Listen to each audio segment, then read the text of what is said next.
Jesus, é uma questão de humanidade.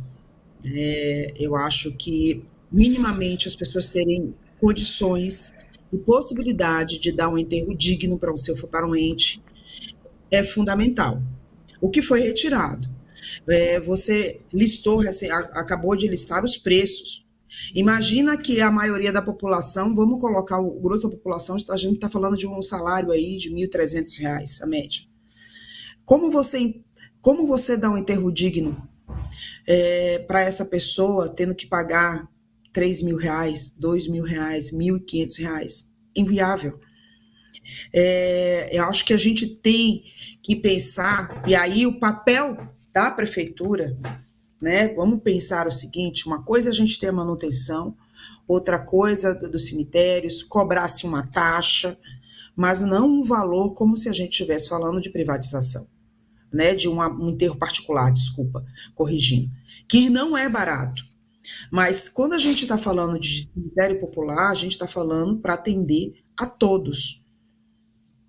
A gente está falando de uma boa parte da população que vive até com menos de R$ 2 por dia. A gente tem esse cenário no Brasil. Essa pessoa não é digna de ser enterrada pelos seus familiares?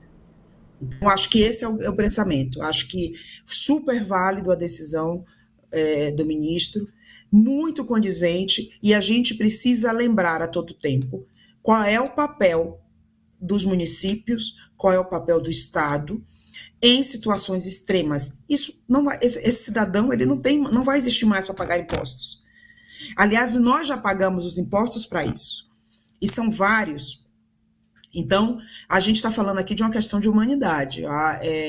É muito triste, né? E a gente viu o que aconteceu durante a Covid. Gente, são 5 anos que valeram.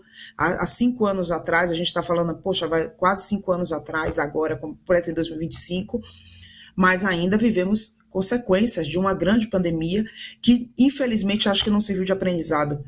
Então, acho que agora a gente precisa, nessa onda acelerada de privatizar tudo, é efetivamente necessário tirar a dignidade das pessoas até nesse momento?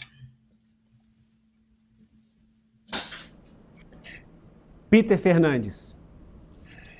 Pois nós estamos aí, de forma mais técnico-jurídica, nós estamos aí diante de cumprimento de um preceito fundamental, proposto pelo PCdoB, uma arguição de descumprimento de preceito fundamental. Poderia o Estado de São Paulo ter concedido essa concessão para que entes privados cuidassem dos cemitérios ou não? Isso ainda vai ser analisado pelo plenário do Supremo Tribunal Federal, e que nós temos agora é uma decisão liminar, uma decisão precária, mandando restabelecer os preços que eram praticados em 2022. O que eu fiquei um pouco pensativo é que, quando o ministro dá essa decisão, ele defere também um aumento pelo IPCA, pela inflação. Então, acaba que os preços, se a gente colocar isso na ponta do lápis, não vai haver tanta diferença assim.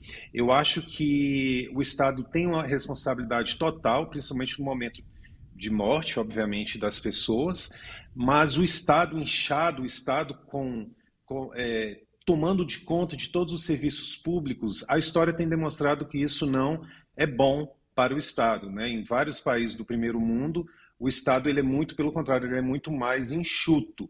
Eu não sei, com toda honestidade, não sei dizer